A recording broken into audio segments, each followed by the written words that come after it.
Today, we are going to explore a hidden struggle many carry silently. It is the delicate, often painful journey of empathic loners, the souls who feel deeply, who sense the undercurrents of the world around them, yet find themselves retreating into solitude. These are individuals who have given so much of themselves emotionally, only to be met with disappointment, misunderstanding, or betrayal. Over time, the constant exposure to others' energies, combined with experiences of hurt, can erode their trust. And once trust is broken, it leaves behind a shadow that whispers caution, fear, and sometimes despair. Our focus is not to assign blame or condemn those who hurt us, but to understand the mechanisms of this retreat, to understand how a heart so open can become cautious, how empathy can turn inward, and why the most sensitive among us often choose the safety of solitude over the uncertainty of connection. Today, we will journey through this landscape not to shame, but to illuminate, not to isolate, but to heal. We will explore 8 key truths about why empathic loners stop trusting people, and in understanding them, we might find a path toward reclaiming connection, self-compassion, and the courage to engage with the world again, without the heavy weight of fear. Empaths are uniquely sensitive to the world around them, not just intellectually but emotionally. They feel the currents of other people's moods, absorb the unspoken fears and desires of those near them, and often carry a burden that is not originally theirs. This sensitivity, while beautiful and profound, comes at a cost. Over time, the act of constantly giving attention, care, and emotional energy to others without sufficient replenishment of their own inner resources leads to a state of exhaustion that is both subtle and profound. It is not simply tiredness, it is an emotional fatigue that can infiltrate every aspect of life. Every conversation, every social interaction begins to feel like an opportunity for vulnerability, risk, or depletion, rather than connection. In this state, the empathic loner begins to notice the gap between what they offer and what they receive. They see the effort, the emotional labor, the depth of understanding they extend, and they measure it against the often transactional, surface-level engagement they receive in return. The disparity is stark. When the world responds with indifference, inconsistency, or betrayal, it reinforces a quiet narrative that to trust others fully is to risk harm or disappointment. Emotional exhaustion manifests in physical ways too. Sleep can become restless because the empath's mind continues to process not just their own life but the emotional residue of interactions throughout the day. The body might carry tension in the chest, headaches from overstimulation, or gastrointestinal disturbances that reflect the inner turmoil. When an empath is chronically exhausted, they cannot easily distinguish between the emotions of others and their own. Every slight, every critique, every perceived rejection resonates more intensely than it might in someone who is less sensitive. This intensity is not a flaw but a signal that their nervous system is constantly engaged in high alert, scanning for threats, both emotional and social. With this persistent hypervigilance, trust becomes increasingly fragile. The empath begins to anticipate betrayal or misunderstanding even in neutral situations. They create mental and emotional scenarios where people will inevitably disappoint because the nervous system, conditioned by repeated overexposure to emotional turbulence, seeks to protect itself.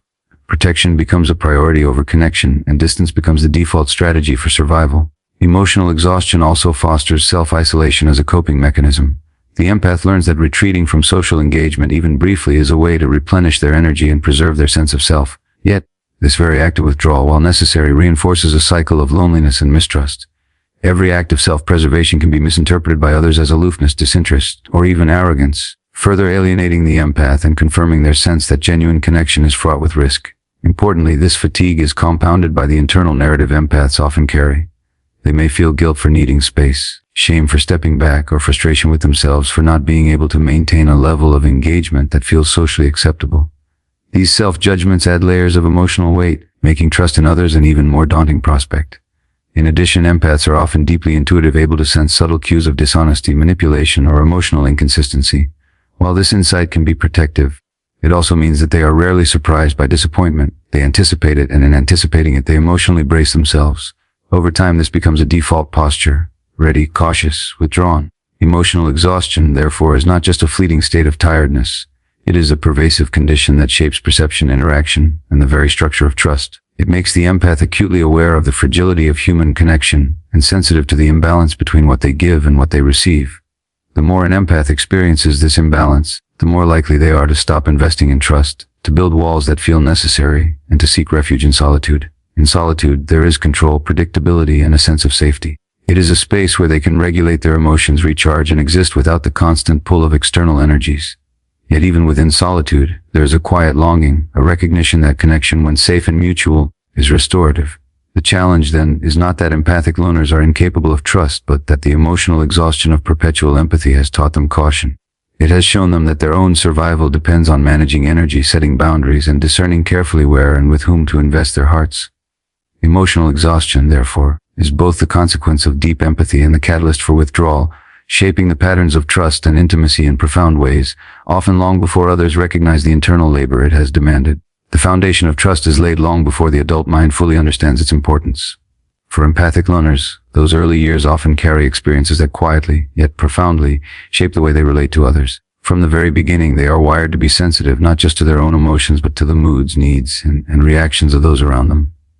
When that sensitivity meets inconsistency, betrayal, or invalidation in formative relationships, it leaves a lasting imprint.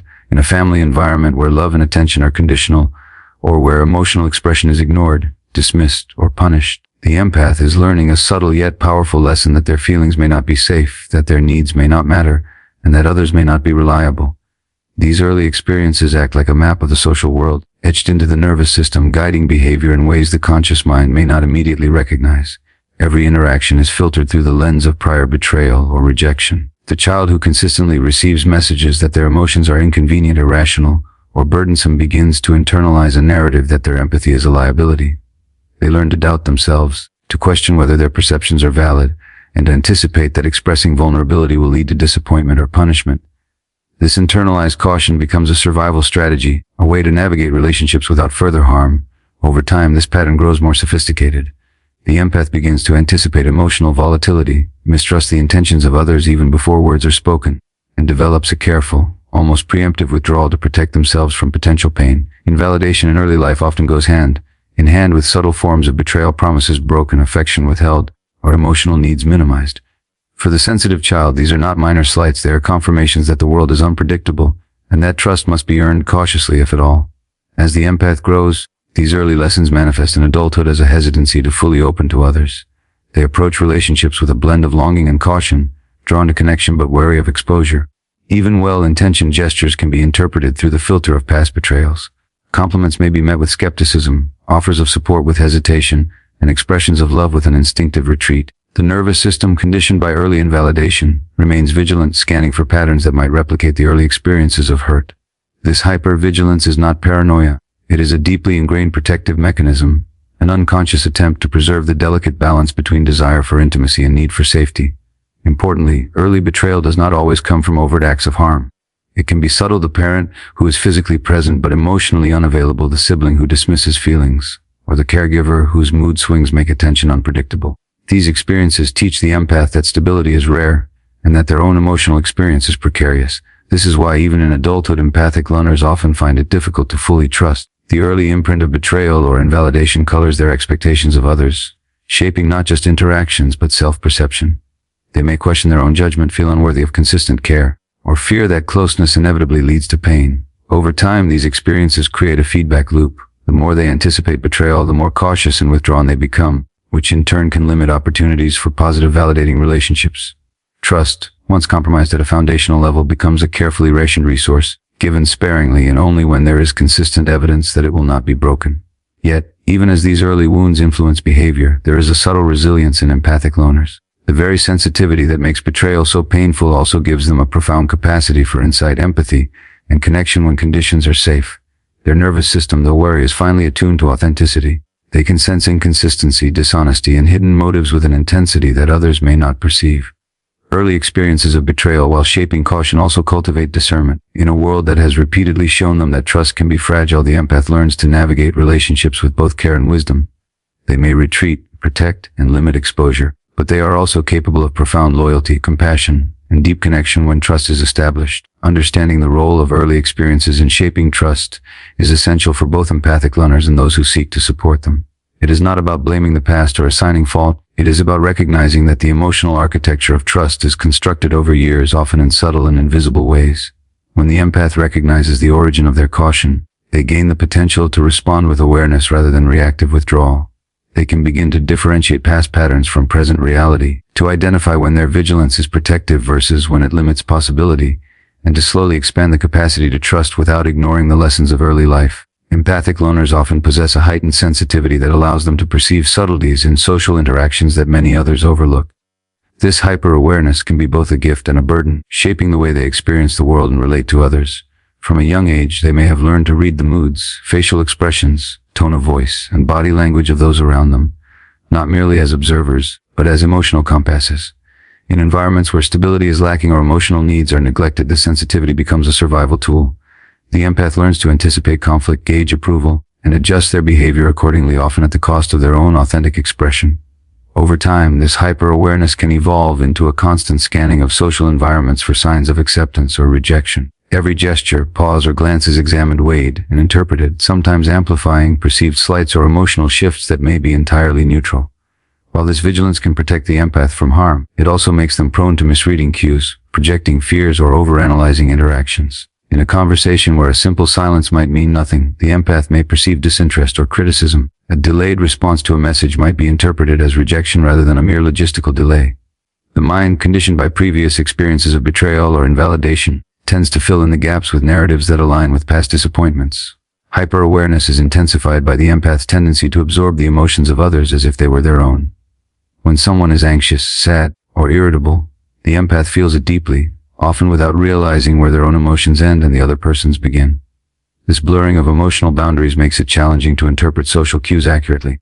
They might respond to an emotion they are sensing rather than the explicit communication being offered, which can lead to misunderstandings, withdrawal, or even self-blame. As a result, empathic loners often develop a cautious approach to relationships. They may hesitate before sharing personal thoughts or feelings, carefully calibrating their responses to minimize the risk of conflict or rejection. This self-monitoring, while protective, reinforces a sense of distance from others. Over time, it becomes habitual, making spontaneous or genuine interaction difficult, and further solidifying the perception that others are unpredictable or unsafe. Misreading social cues can also contribute to a sense of isolation. When an empath consistently interprets neutral behavior as negative or distant, they may begin to avoid social situations altogether, seeking safety in solitude. In these moments, their hyper-awareness, which was once a strength, now functions as a filter that screens out potential connections and reinforces mistrust. Moreover, this heightened sensitivity often comes with an internal dialogue that is both analytical and self-critical. The empath may replay conversations repeatedly, questioning every word, gesture, or inflection for hidden meaning. They might wonder whether they said the wrong thing, misjudged someone's mood, or failed to meet an unspoken expectation. This mental looping not only contributes to stress and anxiety, but also undermines trust in both others and themselves. Hyper-awareness is further complicated by cultural and social dynamics. An empath may be attuned to subtle social hierarchies, unspoken rules, or power dynamics, interpreting behaviors that others may not notice. While this awareness can be valuable, it can also create a heightened sense of caution, reinforcing the idea that people cannot be trusted without careful observation and verification. Importantly, hyper-awareness does not mean that the empath is inherently mistrustful. It reflects an adaptation to a world that has frequently felt unpredictable or unsafe. It is a protective mechanism designed to detect potential emotional threats before they cause harm. The challenge arises when this mechanism becomes so pervasive that it impedes genuine connection, causing the empath to misread intentions and respond with unnecessary caution or withdrawal. Yet within this heightened sensitivity lies the potential for profound insight and understanding. The empath's ability to perceive subtle cues, to sense the unspoken, and to respond with attuned care, when balanced with self-awareness, can facilitate deep and meaningful relationships. Recognizing the impact of hyper-awareness allows the empath to distinguish between real threats and perceived ones, to recalibrate their responses, and to engage with others more authentically. In essence, hyper-awareness and the misreading of social cues are both a reflection of deep empathy and a learned survival strategy. They are not flaws, but adaptations that have helped the empath navigate complex social landscapes. The work then lies in cultivating self-awareness and emotional discernment, learning to interpret cues accurately, and to differentiate between internalized fears and the reality of interactions. By doing so, empathic loners can begin to rebuild trust in themselves and in others, creating space for connection that feels safe, grounded, and genuine. Empathic loners often carry a profound internal tension between the desire to connect with others and the need to protect themselves from harm. One of the subtle yet powerful ways this tension manifests is through the internalization of blame. From early experiences of neglect, criticism, or emotional inconsistency, they learn, often unconsciously, that they are responsible for maintaining harmony in relationships, for managing others' feelings, and for preventing conflict. This early conditioning fosters a mindset in which the empath assumes responsibility not only for their own actions but also for the reactions, moods, and satisfaction of those around them. When something goes wrong, even in situations beyond their control, the empath instinctively turns inward, asking themselves what they did to cause it, how they could have acted differently, or why they were not enough. This pattern of internalization becomes a self-reinforcing loop. The more the empath blames themselves for perceived failures, the the more cautious they become in engaging with others. They anticipate disappointment and rejection, believing that if they manage their behavior perfectly, they might avoid emotional pain. Self-blame, however, comes at a heavy cost. It creates a constant undercurrent of guilt and anxiety, eroding confidence and fostering a sense of inadequacy. Every interaction carries the weight of scrutiny, not only from others but from the empath's own critical internal voice. The mind becomes a vigilant observer of potential missteps, searching for evidence that they might have caused harm or provoked disapproval. This relentless internal monitoring can make social engagement exhausting. The empath may experience physical tension, headaches, or fatigue simply from the mental energy spent on self-surveillance. Over time, the internalization of blame contributes to the development of self-protective behaviors. Recognizing that mistakes, miscommunications, or misunderstandings often lead to emotional discomfort, the empath begins to retreat preemptively, limiting exposure to situations where vulnerability could result in perceived failure or hurt. This retreat is not a rejection of connection but a necessary survival strategy. Solitude becomes a space where the empath can regulate their emotions, recharge, and avoid the recurring cycle of guilt and over-responsibility.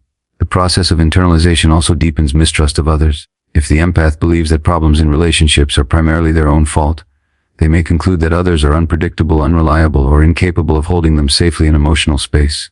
They anticipate criticism, disappointment, or abandonment, and therefore keep others at a measured distance. This combination of self-blame and protective withdrawal creates a complex paradox. The empath longs for connection but simultaneously fears it, perceiving engagement as a potential source of emotional harm. Internalized blame can also distort perception of intentions. The empath may interpret neutral or ambiguous behaviors as judgmental or rejecting, believing that they are being criticized or excluded even when that is not the case. This misperception reinforces self-protective tendencies, creating patterns of caution and distance that are difficult to break. Furthermore, the habit of internalizing blame often coexists with a heightened moral and emotional awareness. The empath holds themselves to high standards of behavior, kindness and attentiveness, sometimes expecting others to meet the same level of sensitivity and care. When others fail to do so, the empath's response is often not anger or confrontation but quiet self-reproach, asking whether they could have acted differently or whether they somehow invited the negative outcome. This deep sense of responsibility, while admirable in moderation, becomes burdensome when it dominates the empath's inner life. Over time, the interplay between internalized blame and self-protection shapes the empath's approach to trust. They may hesitate to share personal thoughts, conceal emotions, or carefully curate their behavior to minimize perceived risk.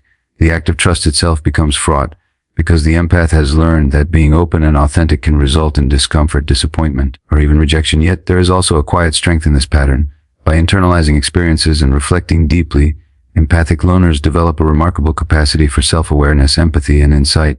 They can anticipate the needs and feelings of others, respond with care, and navigate emotional complexity with a nuance that few possess. The challenge lies in balancing this gift with self-compassion, recognizing when internalized blame is protective and when it unnecessarily limits connection. Cultivating awareness of these dynamics allows the empath to create boundaries that honor both their own needs and the needs of others. By disentangling self-blame from reality, they can approach relationships with discernment rather than fear, opening the possibility for genuine trust and meaningful connection without sacrificing safety or well-being. Internalization of blame and the accompanying self-protective behaviors, therefore, are not flaws. They are adaptive responses to past experiences and to the challenges of deep sensitivity. Understanding this dynamic is essential for empathic loners seeking to navigate relationships consciously, to trust wisely, and to honor both their own emotional integrity and the possibility of authentic connection with others. For empathic loners, the experience of having personal boundaries repeatedly disregarded can leave profound and lasting effects on their sense of trust and safety. From early relationships onward, they often encounter situations where their limits, emotional, physical, or psychological, are overlooked, dismissed, or violated. Unlike overt abuse, these breaches may be subtle: a friend who demands too much emotional energy, a family member who ignores requests for space, or a partner who dismisses feelings as insignificant. Over time, these repeated violations accumulate, creating a deep internal understanding that their boundaries are neither respected nor reliably enforced. The empath, sensitive by nature, initially tries to navigate this pattern through accommodation. They may overextend themselves, absorb the needs of others, and prioritize the comfort of those around them above their own well-being. This accommodation is not born from weakness, but from a finely tuned awareness of the emotional dynamics at play. They sense tension, distress, or unmet needs in others and instinctively attempt to resolve it, often at personal cost. However, repeated breaches teach them a difficult lesson: that giving endlessly, even with discernment and care, does not guarantee safety, respect, or reciprocity. When boundaries are consistently violated, the empath experiences a sense of invisibility, as if their personal needs are secondary to the demands of the world. This erodes trust incrementally, creating a nervous system that becomes vigilant, anticipatory, and self-protective. The cumulative effect of broken boundaries is both emotional and physical. The empath may feel chronic stress, tension, or fatigue, carrying the burden of managing the expectations and emotions of others while simultaneously defending against encroachment. Over time, this dual responsibility of giving and guarding can lead to withdrawal, emotional flattening, or an instinctive preference for solitude over social engagement. Each boundary violation reinforces a subtle internal narrative that opening up fully to others is unsafe, that trust must be withheld until conditions are perfectly controlled, and that emotional exposure carries unacceptable risk. This narrative is not a reflection of moral failure or character flaw. It is an adaptive mechanism, a response to the repeated experience of having personal limits ignored. The empath learns to anticipate boundary breaches, often becoming hyper-vigilant about interactions, conversations, and social expectations. They may preemptively set limits, avoid certain topics, or disengage from relationships that feel risky, sometimes even before any overt harm occurs. In this way, the cumulative effect of broken boundaries shapes the empath's approach to trust. They become cautious, calculating, and selective, sharing their emotional world only with those who have proven capable of honoring their limits. While this protective strategy preserves safety, it also creates a paradox. The very sensitivity that allows deep empathy and connection is now accompanied by a reluctance to fully engage, generating a sense of isolation or loneliness. Moreover, repeated boundary violations often intersect with other vulnerabilities. The empath's tendency to internalize blame, to misread social cues, or to anticipate rejection amplifies the impact of these breaches. They may interpret minor lapses in respect as confirmation that people cannot be trusted, reinforcing the protective patterns they have developed over time. The cumulative effect is subtle, gradual, and often invisible to outsiders. Friends, colleagues, or family may not recognize the deep conditioning that has occurred, seeing only the empath's caution, reserve, or need for solitude. Yet for the empath, this is the product of years, sometimes decades, of experience in which their personal space, emotional needs, and limits were repeatedly overlooked or violated. It is important to recognize that boundaries are not arbitrary walls. They are essential structures that allow emotional health, personal integrity, and authentic connection to flourish. When these boundaries are broken repeatedly, the empath must work twice as hard to rebuild a sense of safety, trust, and personal agency. Recovery involves not only recognizing past violations but also cultivating new practices of discernment, assertiveness, and self-compassion. The empath learns to differentiate between relationships that honor their limits and those that do not, developing a nuanced understanding of when, how, and with whom trust can be extended. They may need to practice saying no, withdrawing from over-demanding interactions, or setting clear expectations for engagement. Over time, these practices reinforce the understanding that boundaries are both necessary and negotiable, and that self-respect is inseparable from the capacity to trust others. The cumulative effect of broken boundaries, therefore, is transformative. It explains much of the caution, hesitancy, and self-protective behavior of empathic loners. It clarifies why trust is not given lightly, why solitude can feel safer than connection, and why emotional exposure is approached with vigilance. At the same time, it illuminates the path forward by honoring their own limits, asserting their needs, and cultivating awareness of patterns that have undermined trust. Empathic loners can begin to reclaim both safety and the possibility of authentic, fulfilling connection. Understanding this dynamic is essential for anyone seeking to support empathic loners, and for the empath themselves, as they navigate the delicate balance between vulnerability and protection, between openness and self-preservation, in a world that does not always recognize or honor their depth. Empathic loners are acutely aware of the emotions that surround them. Their sensitivity extends beyond observation. It is an immersive experience, as if the feelings of others flow into them, merging with their own internal state. This capacity for deep emotional resonance is both a gift and a burden, creating profound understanding while also exposing them to the risk of emotional contagion. Emotional contagion occurs when the feelings of others are absorbed and reflected internally, sometimes indistinguishably from one's own emotions. For empathic individuals, the sadness, anxiety, anger, or frustration of those around them is not simply noticed. It is felt, processed, and often carried in a way that can be physically and mentally draining. Over time, this absorption can accumulate, creating a constant undercurrent of emotional tension, hypervigilance, and anticipatory stress. The empath becomes aware that each social interaction carries the potential to disrupt their own emotional equilibrium, leading to a fear of overwhelm. They may notice that certain people, settings, or even fleeting encounters leave them depleted, anxious, or emotionally off balance. This repeated exposure to emotional intensity teaches the empath to exercise caution, often withdrawing from situations that feel unpredictable, emotionally volatile, or saturated with intensity. In this way, the fear of emotional contagion is not a fear of connection itself, but a fear of being unable to maintain personal stability in the face of another's emotional turbulence. Over time, this fear shapes behavior and patterns of trust. The empath may limit social engagement, choosing carefully with whom and when to share their presence.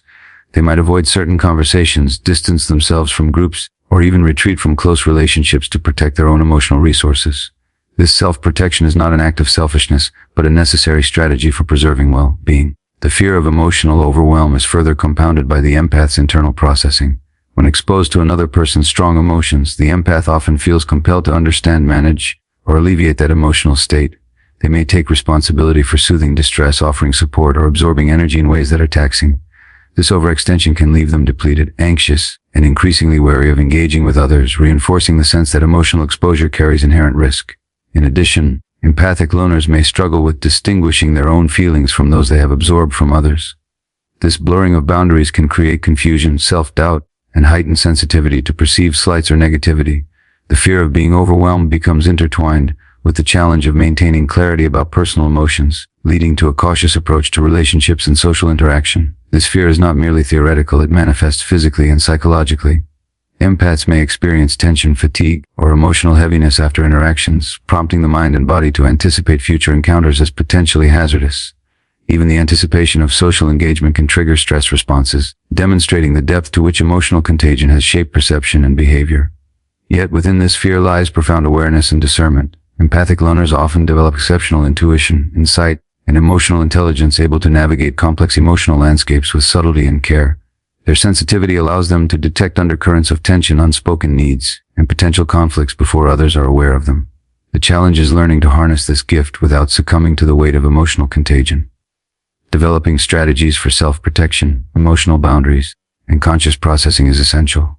This might involve practices such as intentional withdrawal, mindfulness, energy clearing, or selective engagement with relationships that are mutually respectful and nourishing. By recognizing the patterns of absorption and overwhelm, empathic loners can make deliberate choices about when to engage, how to protect their emotional health, and how to cultivate relationships that support rather than deplete them. Fear of emotional contagion is thus both a response to past experiences and a signal of deep emotional attunement.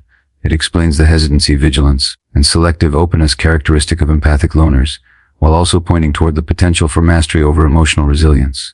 Understanding this dynamic allows them to trust themselves, maintain boundaries, and navigate human interaction with awareness, balancing empathy with self-preservation. Ultimately, the fear of overwhelm is not a barrier to connection but a guide, illuminating the path toward relationships and environments that respect their depth, nurture their emotional health, and honor the delicate balance between sensitivity and self-protection. For empathic loners, vulnerability is both a profound gift and a potential source of risk. Their capacity to open themselves emotionally, to share thoughts, feelings, and innermost truths allows for deep connection and intimacy. Yet, this same openness carries the weight of potential harm. Over time, the empath observes that expressing vulnerability can sometimes lead to misunderstanding, dismissal, judgment, or betrayal. These experiences leave an internal conflict, the desire to be known fully, and authentically clashes with the need for safety, preservation, and protection. The challenge for empathic loners is reconciling these two fundamental human needs, connection and security, within the same emotional space. Vulnerability, when received with care, fosters trust, empathy, and closeness. It allows relationships to deepen, emotional bonds to strengthen, and mutual understanding to flourish. However, when vulnerability is met with indifference, manipulation, or rejection, it leaves a lingering imprint that is difficult to erase. The empath learns to anticipate the possible negative outcomes of opening their heart, and in doing so, they develop strategies of cautious engagement, selective sharing, and measured expression. This internal negotiation is often subconscious, but it affects behavior profoundly. The empath may hold back in conversations, limit self-disclosure, or filter emotions in ways that protect them from anticipated harm. They may become adept at reading cues before speaking, gauging whether it is safe to reveal certain aspects of their inner life, and retreating preemptively when a situation feels uncertain. Over time, this cautious approach can create tension between their longing for authentic connection and the protective walls they erect around themselves. The difficulty of reconciling vulnerability with safety is further complicated by past experiences of betrayal, broken boundaries, or emotional contagion. Each of these dynamics reinforces the notion that openness carries risk, and that safety must be prioritized over spontaneity or full disclosure. As a result, empathic loners often develop highly selective trust, offering vulnerability only when there is consistent evidence that their emotional honesty will be met with respect, care, and reciprocity.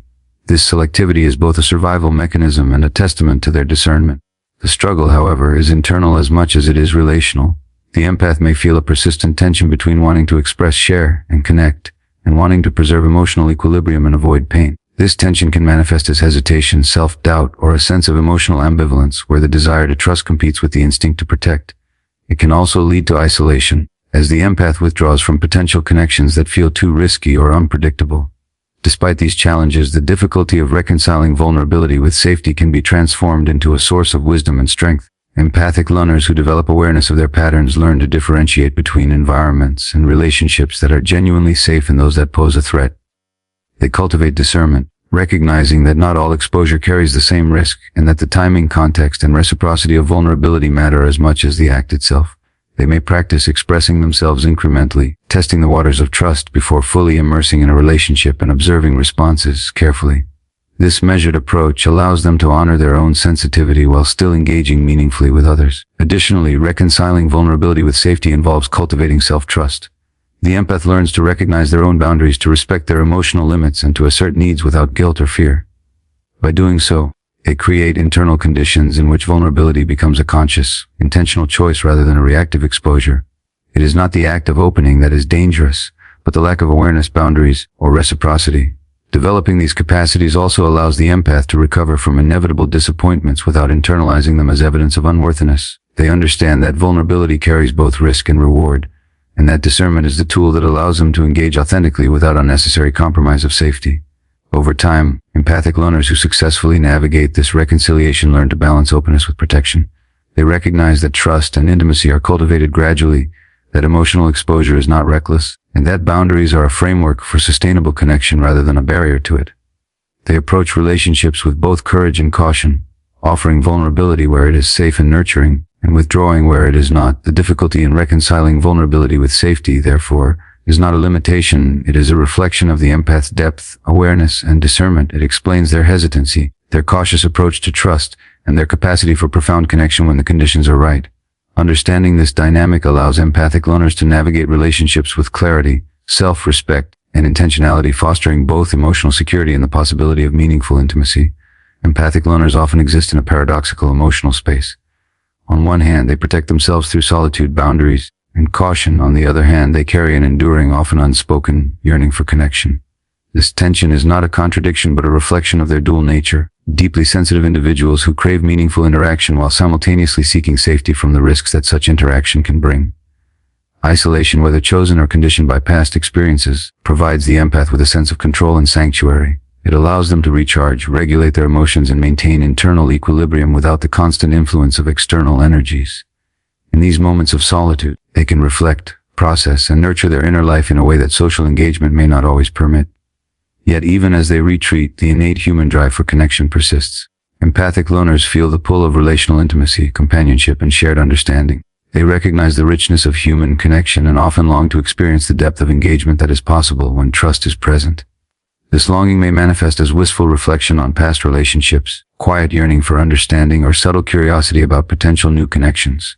It is a recognition that while solitude is protective, it is not sufficient to meet the full spectrum of emotional and social needs. The tension between self-imposed isolation and the desire for connection is compounded by the very sensitivity that makes empathic learners so perceptive and intuitive.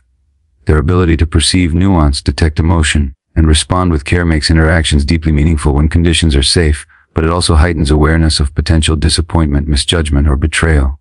As a result, the empath often approaches connection with both anticipation and apprehension. They may test the waters of trust gradually, observing consistency, reciprocity, and authenticity before allowing themselves to fully engage. This cautious approach ensures emotional safety, but can reinforce feelings of separation or loneliness, as the natural human desire for intimacy is tempered by protective restraint. The self-imposed isolation that empathic learners adopt is not a permanent state, but a strategy for emotional preservation. It is a reflection of accumulated experiences, broken boundaries, emotional exhaustion, betrayal, and hyper-vigilance that have taught them to be deliberate in their engagement with others. Isolation becomes a space in which they can heal, reflect, and regain strength, while also providing a buffer against the unpredictability of social interaction. Despite this withdrawal, the empathic learner's longing for connection is persistent and resilient. It is an internal tension that motivates reflection, self-awareness, and discernment, prompting them to seek relationships that are mutually respectful, nurturing, and safe. The desire to connect is not superficial. It is a deep recognition that human beings thrive in relational contexts, and that meaningful bonds are essential for psychological and emotional well-being. Moreover, the empath's isolation often amplifies the appreciation of authentic connection. When trust is established and vulnerability is met with care, the empath experiences relationships with extraordinary depth, gratitude, and attentiveness. The contrast between solitude and connection highlights the value of interactions that honor their sensitivity, creating bonds that are profoundly satisfying, restorative, and lasting. The longing for connection also fuels growth, prompting empathic loners to gradually challenge the patterns of self-protection that, while necessary, can become restrictive over time. They learn to navigate the delicate balance between caution and openness, assessing when it is safe to extend trust and how to engage without compromising emotional boundaries. In this way, the interplay of isolation and desire for connection becomes a dynamic force that shapes emotional intelligence, resilience, and relational discernment. Importantly, this tension underscores the universality of human needs. Even the most sensitive, cautious individuals require companionship, empathy, and belonging. For empathic loners, the challenge is not the absence of desire for connection, but the careful calibration of risk, vulnerability, and trust. The longing that persists despite isolation is evidence of their capacity for deep relational engagement, attunement, and care. It is a reminder that even self-protective withdrawal is tempered by the intrinsic human drive to connect, share, and be understood. By acknowledging and honoring both aspects, the protective solitude and the yearning for meaningful connection, empathic loners can navigate relationships with intentionality, cultivating bonds that respect their sensitivity, honor their boundaries, and fulfill the innate desire for intimacy. Understanding this dynamic illuminates the complexity of empathic loners' relational patterns, highlighting that isolation is not a rejection of humanity, but a strategy for emotional survival, and that longing for connection is an enduring guiding force that can eventually lead to safe, authentic, and deeply rewarding relationships.